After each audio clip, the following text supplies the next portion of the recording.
Now, password management, this is what we're up for in the next two videos. First, we're going to look at the attacks, what actually password management means. So safe treatment of passwords is essential to a secure authentication system, yet many websites still get it wrong. And I actually find that a lot in the application security assessments and pen tests that I'm doing. In the second video, we're going to look at the prevention methods as well as a quiz or 2 or 3 questions. But this is unimportant. These two videos, so attack, defense, that's what's important. So let's actually start in this video with the attacks, password management attacks. Safe treatment of passwords can be one of the hardest things to do correctly when building a website, but it's also one of the most important things to get right. I would actually say that first off, you have to do a pre-flight check before managing, or I would actually say that this is usually included in password management as well, to actually have a password policy. If you are developing a web application, you must have a password policy that enforces all users to be strict to it so that they can actually register for your application. Let's look at the major factors you should consider when implementing your authentication system. So the first thing to consider is, do you really need to build your own authentication system? This is also where things tend to get squirrely these days, because there are a lot of vulnerabilities on auth implementations for all of the providers, not only for Facebook, Twitter, Google, but for the rest of them as well. So if you look up auth bypass right up, you'll probably find thousands of results. A single sign-on can supplement or replace authentication systems, of course. So implementing a login with Facebook button offloads the burden and the complexity of the authentication management to a trusted third party, such as we mentioned, Facebook, Google, Twitter, GitHub, and makes the login process very convenient for your users. But still, even though it offloads the complexity and burden to a trusted third party, implementations on your side might be done wrong.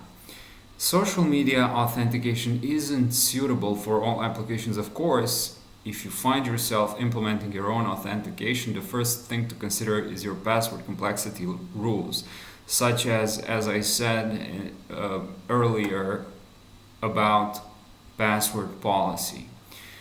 So password needs a minimum length of 8 characters.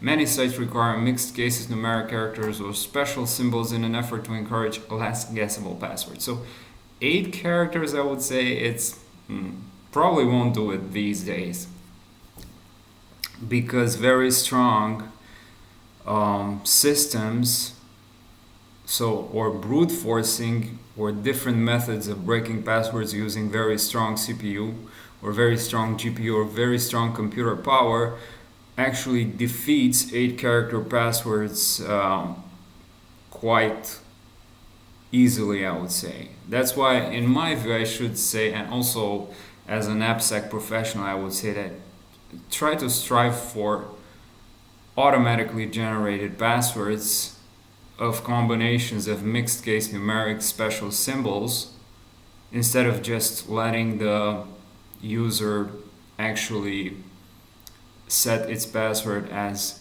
this is very good. So for example,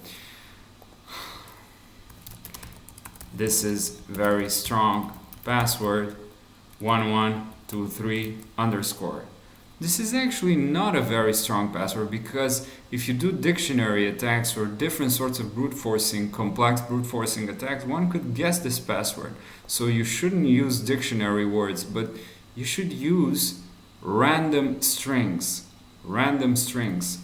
That's what random strings as a combination of mixed numeric special symbols. Okay. Bear in mind that your users are creatures of habit and can only remember a limited number of passwords. Many users will simply capitalize the first letter, put a number at the end, append a exclamation point to their passwords when asked to make it more complex. That's actually wrong. So let's see. That's why you have password managements, like the one built in Chrome for whoever trusts it. Chrome. I think you have extensions. I think you have LastPass. I think there's 1Password and other password management systems that you can actually use so that you don't store your passwords in your memory. But do keep in mind that those systems may have vulnerabilities and may not be secure. So you're not always 100% secure, but you can take all the measures that you would minimize your risk. If your password complexity rules are too arduous, users will resort to writing their passwords down, which undermines the effort you're putting in to make them secure. Now, some sites refuse to reset a password to a value that was previously used. That's a good measure of practice. The intention here is good. However, most users will simply append a number at the end of the password where repeated passwords are not allowed. So you should actually, when someone resets their password, if you don't use a random string of high complexity or high entropy, I would say, I think I'm using the term right, so as to prevent words or strings or sequences of characters from the previous password to be used in the current password. So you might want to check for that if you do implement your password. Your reset password algorithm, if you do it yourself, make sure that you keep that in mind. Which brings us on to another subject, how to implement password resets. The industry standard is to allow users to send themselves password reset emails. Okay, so I guess we've seen that as users of a lot of these applications on the web, password reset links should be timed out in a reasonable time frame. So if you're actually using a token in your password reset, if you send the user a reset link with the token, that token should be time sensitive, and you should always check whether or not, if someone uses the link, you should check the token. Imagine if a hacker gets access to your user's email, the first thing they will do is to try to compromise their other online accounts. Long-lived password reset links make this easier. Of course, so this is a very possible attack scenarios. Your site will typically implement 2 password reset screens. So one for logged out users after clicking on a password reset link, and one for users already logged in. You need to make sure that this latter screen requires re-entering the user's old password in case they leave themselves logged in on a shared computer. So you should do this for both types of users, logged in or logged out. Let's actually go back. So where were we? One for users, so you should implement the same strategy for both logged out and logged in users. Always ask the user for their current password.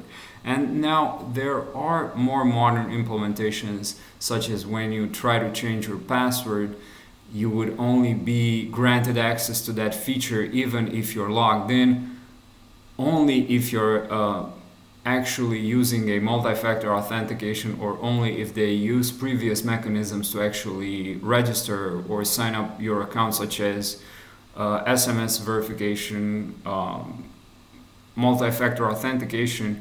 If you're accessing sensitive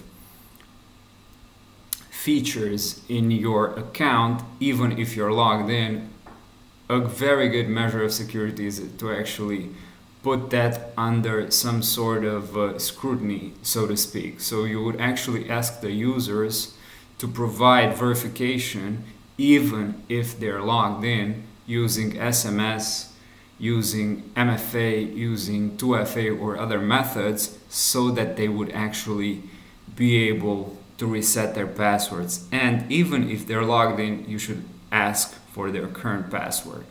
It might be burdensome for the users, but it's better be safe than sorry. So, a logged in screen that allows the user to retry after an indefinite number of logins is prone to brute force. Now, this is one of the situations that I encounter almost, I would say, in at least 80% of the application security testing that I'm doing. They do not implement rate limiting. So secure sites often implement a password lockout period after too many failed logged in attempts.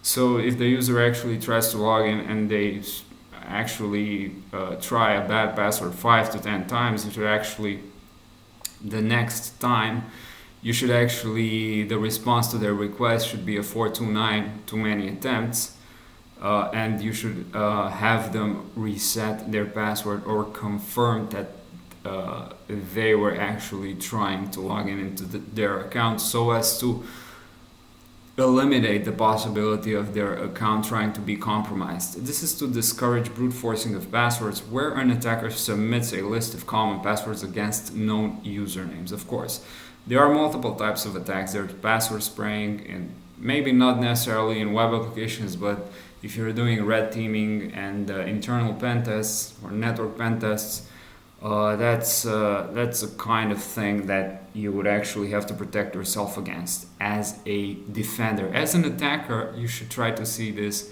from an offensive perspective.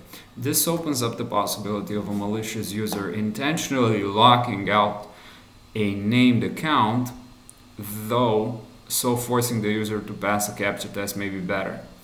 That's interesting. I never thought about that. So if user enumeration, for example, along with a good implementation of lockout mechanisms, so if you lock out the user after maybe 5 to 10 attempts, and if your application is vulnerable to user enumeration, someone could intentionally lock out users by actually using their username or email with bad passwords, which is why forcing the user to pass a captcha is better. So I would like to think so as well. Password storage is also a complex subject. Now, I'm actually trying to cover a very complex subject, password management or password mismanagement and password storage, in a 10 to 20 minute YouTube video. So you do understand that this topic deserves actually much more time than that, but I'm actually trying to outline the strong points or things to look out when you're actually dealing with this from an offensive or from a defensive perspective. Alright, there are some basics you need to get right. Let's see what are the basics. Never store passwords in plain text. Now, this is actually 2022, so this should be a no-brainer. Always use a one-way hashing algorithm to encrypt your stored passwords. This will protect your users even if your database actually gets hacked. So hashed passwords are of limited use to an attacker even if your database gets hacked. So hashed passwords may be of limited use to an attacker, but their other sensitive information may be of high value, so make sure you protect the integrity and the complexity of your application. Choose a strong hash like bcrypt. Storing the password hash will allow you to test the correctness of a password when a user re-enters it, but keeps it opaque to anyone who has a database access. Remember to salt your passwords too. This means adding an element of randomness to each encrypted password so they can't be backwards engineered from lookup tables. This is actually talking about, for example, if you're still using a very weak MD5 or other weak algorithms, you should, first off, you should never use those, but if you do, choose a good salt and pepper, of course. Alright, good password management needs to be paired with good session management. So Remember to implement session timeouts, or you risk having your users' accounts compromised if they forget to press the logout button. Of course, this is another one of those 80% of the vulnerabilities that I'm actually finding in at least 80% of the application security assessments that I'm doing. So people do not implement, or developers or application security or application developers, shall I say, do not implement timeouts for their sessions. For example, if you're using a cookie, you should actually set the cookie to expire. If you're using an authorization bearer, you should actually make sure that you have a good EXP value. So you have, when you're actually dealing with an JWT, you have the IAT and the EXP. IAT is issued at, and EXP is expires at a certain time. So you need to make sure that you're actually checking the EXP value so that you would actually invalidate. First off, check the EXP value, then invalidate the session. Because I've seen this a lot. Many people allow for multiple sessions, or many applications allow for multiple sessions at the same time on different devices. Now, one of the vulnerabilities that I'm seeing often is that, for example, I'm logged in and I have JVT1 that actually allows me to send authenticated requests to the API of the application. Okay, I have my JVT1, I'm logging out. This actually means that JVT1 should be invalidated. So that JVT should not be able to be used ever again. That must be invalidated. So if I'm actually logging in, so let's say this is 1, I'm logging in again, I'm being issued a JWT2. So this is my current one that is actually valid. So JWT2, or my token, is valid. But a lot of applications get it wrong, and I have both JWT2 because they did not invalidate JWT1.